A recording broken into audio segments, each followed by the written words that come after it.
Alright guys, so we are going to be taking a look at Geymalk on the JP side. So yeah, I did pull a lot of these back then, so I don't really have to summon a global like that because I have them already. So we're going to be doing showcase. This unit, as far as it goes, there's not a whole lot of content where I can feasibly hop into and just use it. Well, first of all, I don't have the transcendent skill, so that is like the biggest disadvantage on all of these units. And JP side, there's just not a way for me to just amass a lot of these remote coin, unfortunately. So we are just gonna have to use it without any of the transcendent skill. Very unfortunate, I would have to say. But other than that, we are gonna be making a full squad of just green unit that we've been getting like the past few weeks actually.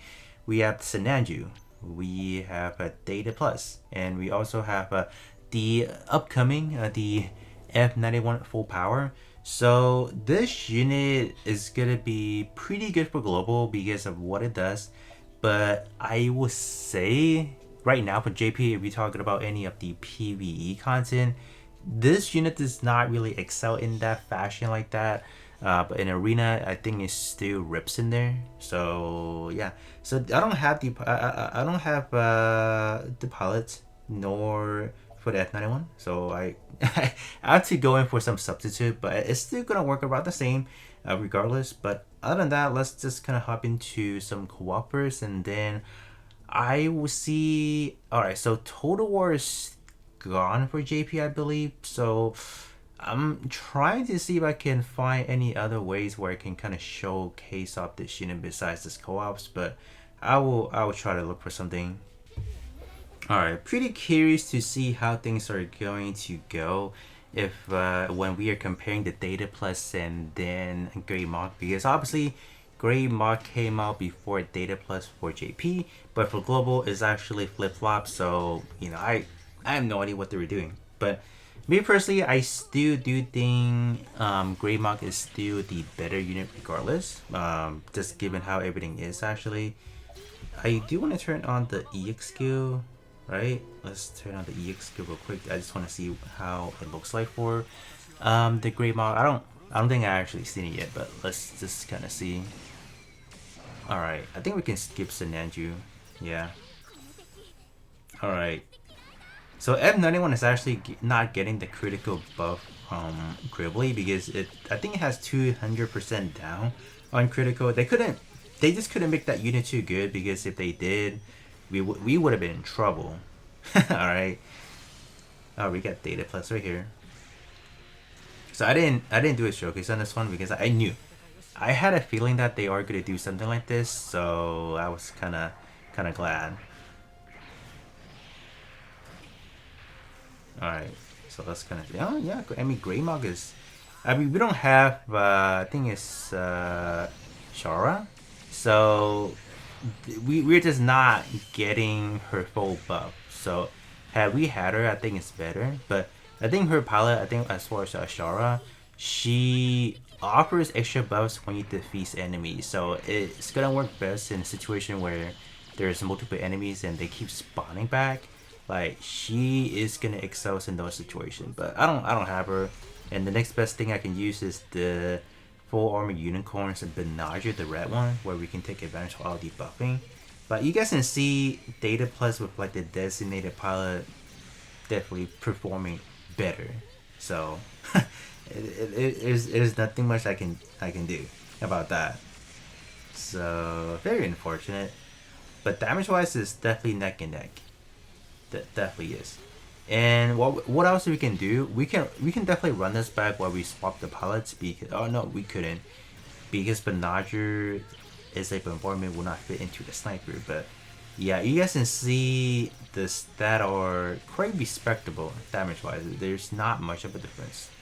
So either or, I think it's fine if you guys are trying to see like, oh, set them up for either Geymalk or like Data Plus. But I would still lean towards Geymalk because of the AoE EXQ attacking, and the fact that it has a little bit more survivability aspect to where every time you pop EXQ you actually takes less range damage in general. So I think I do like that a little bit better in just my honest opinion, but it depends honestly. But it's not too terrible. But I don't think we are going to take it down in like the next few seconds or a few minutes. So I am gonna end things off right here, and then I'm gonna see if I can find some other content where we can presumably showcase it off a little bit better where it fits this unit. But yeah, you guys can see definitely neck and neck, and as far as if you do want to compare it to Sinanju, it is roughly about the same. There's virtually no difference whatsoever. But yeah, let me get out of here and then I'll try to find another event where we can hop in. So pretty lucky that Total War it is still available for me to actually take a look at things. So but this specific stage shouldn't be the hardest of the bunch. I mean, I think the Kasi one could have been a little bit better because we don't have like Sinanju sign that could be targeting our generic unit in a way, but we will see. And as far as the healing, we do have a Victory 2 Assault that has improved HP, and then we have extra EXQ gauge recovery. So I mean, as far as healing aspect wise, I think we should be good as long as a Victory 2 can constantly heal us in a way. Let me focus back on the Geymalk. Geymalk, I wouldn't say is doing anything terrific in a way. It's just kind of isn't really performing as good as I wanted to actually. Yeah, I thought it would have been better. Believe it or not, I would say I'm expecting more from this unit, but granted we did fall below our HP, so we ain't really outputting as much. But even EXQ damage portion is not as impressive because like the other unit are doing just around the same, and given the fact that this unit excels in dealing AoE EXQ damage, I don't know, man. And oh yeah, I don't think we have taken out what you call it. The enemies engaged Zero Awakening, so that's why we are kind of struggling. But I mean, it does kind of shows you guys that this like these specific unit they have definitely shown the age.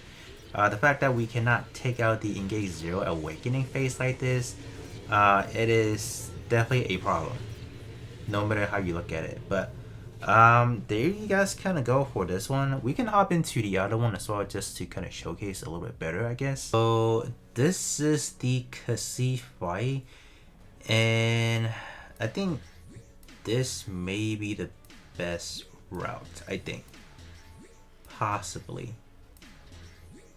Yeah, we can go like this actually, and everyone should be able to focus on this guy anyway, so let's kind of see.